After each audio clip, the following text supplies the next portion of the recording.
Hi there, Dave Markham here for You Way of Life, continuing with the commentaries on A Course in Miracles, number 19. Today, we're going to go back kind of to the beginning because there's some very important things here that I've been reflecting on and thought it would be worthwhile sharing with you. Life has a way of teaching us what we need to learn. We all come here, we're born on the earth plane, and life has certain things to teach us. Some of us learn quicker than others. Some of us seem to be more open to what we need to learn here, and others seem to be kind of stuck in their ego mind and bound and determined they're going to have it their way. So the Course says an interesting thing. This is a course in miracles.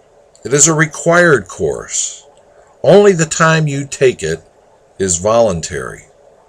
Free will does not mean that you can establish the curriculum. It means only that you can elect what you want to take at any given time. The Course does not aim at teaching the meaning of love, for that is beyond what can be taught. It does aim, however, at removing the blocks to the awareness of love's presence, which is your natural inheritance. Isn't that wonderful? As a social worker, when I was in graduate school, one of my professors, Dr. Maureen Didier, pounded it into our heads. Take the client where they're at. Take the client where they're at. Not where you want them to be, not where you think they ought to be, not where you think they should be. You have to take people where they're at. Very hard thing to learn. Probably one of the most important. I would say it is the most important thing I learned, not only in my professional life, but also in my personal life. So after 42 years of practice at 65 years of age, I have to laugh. Actually, it amuses me no end to read this introduction to the Course where it says, this is a course in miracles. It is a required course. It is a required course. We all have to take it.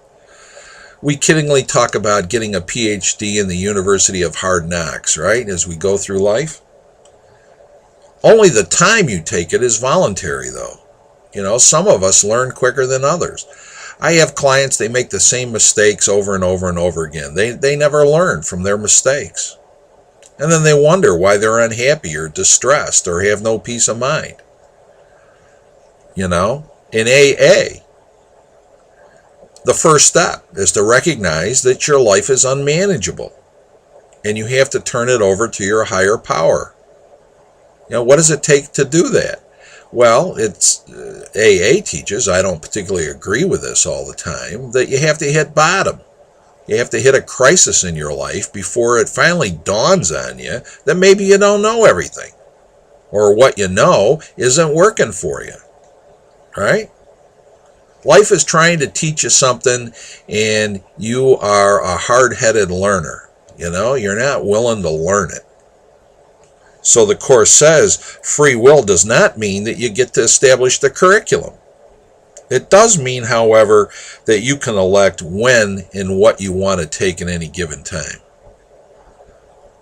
Another key idea in the Course is that a miracle contributes to a collapse of time. Things move along a lot faster when you experience a miracle. Remember, a miracle is a shift in perception. So when you learn what you need to learn, you finally get it, time collapses. You can move on. You're not stuck. So often people, again, come into counseling when they're stuck. They don't know what else to do. They've talked to this one and that one, and finally people say, well, I don't know what to tell you. Did you ever think of going to counseling?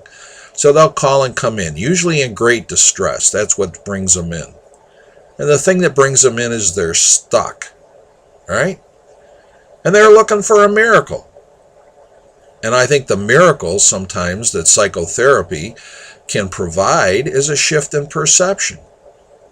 The shift in perception then means that they are learning what they need to learn, and there's a collapse in time, what the Course calls a holy instant. It's like the light bulb goes on in your head, right? You become enlightened. You have an epiphany, and you go, oh yeah, okay, now I get it. And you can move on. The only other thing here that I think is quite telling is that it says the Course does not aim at teaching the meaning of love, for that is beyond what can be taught. It does, however, aim at removing the blocks to the awareness of love's presence, which is your natural inheritance.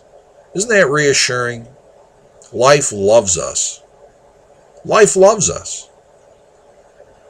In order to appreciate that, we have to tune in, though. And again, most of us are distracted and dominated by our ego mind. Here on the earth plane, we get caught up in drama and resentments and strivings of all kinds that prevent us or block us from being aware of love's presence. Right there all the time, right? Now, in Unitarian Universalism, we talk about the inherent worth and dignity of every person. You know, we say that. Do we really believe it? Starting with ourselves. If we really believe deep down that we had inherent worth and dignity, what's all the bullshit? What's all the rushing about, right? Why do we feel we have to prove ourselves? There's only one more thing we have to make our life better.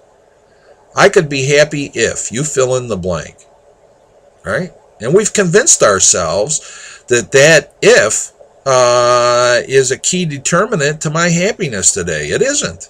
No, you know that. You get it. You achieve whatever you set off to do. Does it really make you happy? Usually not. No. What makes you happy and gives you peace of mind is the awareness of love's presence, right there all the time. Jesus said it over and over again. O ye of little faith, if you only knew how much your Father in heaven loved you, you could move mountains. Really? Yeah. Life would be wonderful. Take away today. Pay attention to your experience. Socrates said an unexamined life is not worth living. An unexamined life is not worth living. How many people do you know live examined lives? Do you have a rich, fulfilling, spiritual, interior life? A lot of people don't. I feel very sad for them. You know, they're very compulsively driven and impulsive. They're addicted to all kinds of stuff. You know, whether it's chemicals or work or the internet, their cell phone, texting each other back and forth in a compulsive way, video games. I mean, it goes on and on and on. The capacity that we have as human beings to avoid our internal angst and by focusing our ego minds on external amusements and stimulations, right? But you talk to wise people, you talk to happy people, they have a rich interior spiritual life. They listen to what life has to teach them, and they reflect on it. So take a minute today, maybe 2 minutes, 3 or 4 times today, and reflect on what life lessons you're trying to learn. What are the blocks to love's presence that you need to remove, right? And that hopefully will contribute to an increased peace of mind. Dave Markham, UU Way of Life. Till next time, peace.